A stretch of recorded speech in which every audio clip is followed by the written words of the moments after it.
1869 में British east India company rule के दौरान जूलॉजिकल सर्वे ऑफ इंडिया के एक जियोलिस्ट फ्रेडरिक रिचर्ड्स मेले को राजस्थान के 12 जिले में मौजूद रामगढ़ विलेज में एक अजीब भूभाग के होने का पता चला। जब इन्होंने इस जगह को देखा तो वहां पर मौजूद एक विशालकाय गड्ढे को देखकर हैरान थे। 3.5 किलोमीटर में फैला था, जिसके किनारे शेष भूभाग में 250 मीटर की ऊंचाई तक उभरे हुए थे। ये पूरा भूभाग एक कटोरी की शेप में था, जो कि दूर से पहाड़ियों के एक समूह की तरह दिख रहा था। तो उसमें मैलेट और उनके सहयोगी कुदरत के इस रचना को देखकर काफ़ी हैरान हो गए थे, मगर वो ये नहीं जानते थे कि इन्होंने करोड़ों वर्ष पहले घटित हुई एक खगोलीय घटना के साक्षी को खोज निकाला है।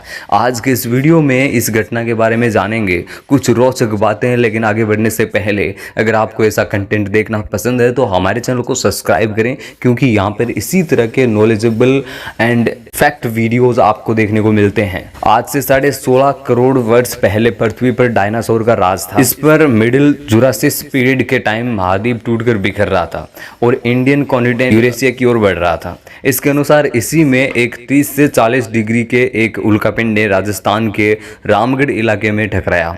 इस इफेक्ट के कारण बड़े से गड्ढे का निर्माण हुआ और इसी स्ट्रक्चर को आज हम रामगढ़ क्रेटर के नाम से जानते हैं। हालांकि उस उल्कापिंड का आकार कितना था ये अनुमान अभी तक नहीं लगाया है, लेकिन रामगढ़ क्रेटर का बारीकी से विश्लेषण करने के बाद में वैज्ञानिकों को पता चला कि उस समय भारत का ये भूभाग पानी में डूबा हुआ था और इस टकराव में इलाके के भौगोलिक परिदृश्य को बिल्कुल ही बदल दिया। एक दिन 1869 में इस साइट फर्स्ट विजिट के बाद से ही देश विदेश में कई रिसर्चर्स और इंस्टीट्यूट इस इफेक्ट के बारे में शोध करने में जुटे थे। इसी के तहत 1960 में जूलॉजिकल सर्वे ऑफ लंदन में रामगढ़ साइट को एक क्रिएटर के रूप में रिकॉग्नाइज कर लिया गया, मगर वो ये नहीं समझ पा रहे थे कि ये क्रोइट इफेक्ट क्रिएटर है। जिसके बाद में रामगढ़ स्ट्रक्चर के वजूद को लेकर कई शोध किए गए और पाया कि ये क्रेटर एक उल्का के टकराने से बना है। लेकिन रिसर्चर्स ने अपने रिव्यूज में इस क्षेत्र की सत्यता पर सवाल भी उठाए, जिसके कारण कई दशकों तक इसकी इंपोर्टेंस को कलेक्ट किया जाता रहा। मगर जियोलॉजिकल सर्वे ऑफ इंडिया के कुछ जाने माने भूभाग वैज्ञानिकों ने कई बार रामगढ़ क्रेटर के एक मीटरोइड इफेक्ट क्रेटर होने के साक्ष्य दिए। साथ ही इसके तहत थॉमस गैंगमैन और आईआईटी कानपुर में डिपार्टमेंट ऑफ अर्थ साइंस के प्रोफेसर अमर अग्रवाल के साथ क्रेटर की रिसर्च में जुटे और वर्ष 2020 में उन्होंने सबद 20 पन्नों की एक रिसर्च पेपर पब्लिश कर दिए, जहां लंबे समय तक रिमोट सेंसिंग और मॉडर्न टेक्नोलॉजी का यूज करके इस कंक्लूजन पर पहुंचे कि 12 जिले में मौजूद स्ट्रक्चर एक इम्पैक्ट क्रिएट रही है, जो कि आज से 16.5 करोड़ वर्ष पहले वजूद में आया था। इसकी रिसर्च से ये साबित होता है कि उस समय राजस्थान का ये इलाका उथले पानी में डूबा हुआ था।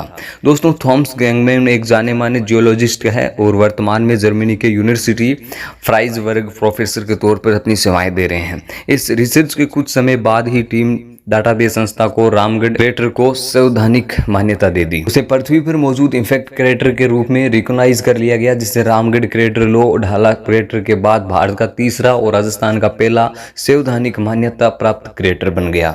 इस समय क्रेटर के अंदर कई हिंदू देवी देवताओं के मंदिर मौजूद है, जिसमें 10वीं सदी में बनाया गया है। प्राचीन शिव मंदिर भी मौजूद है, मगर अलाउद्दीन खिलजी ने जब इस क्षेत्र पर आक्रमण किया था तो उन्होंने कई मंदिरों को तोड़ने के आदेश दिए, जिसके कारण यहाँ पर मौजूद ज्यादातर मंदिर टूटे हुए हैं। लेकिन पर्यटन की दृष्टि से ये क्षेत्र काफी प्रसिद्ध है और अब जबकि स्ट्रक्चर को एक इम्पैक्ट ग्रेड घोषित कर दिया गया था, तो वैज्ञानिक नजरिए से भी यहाँ काफी महत्वपूर्ण हो चुका है।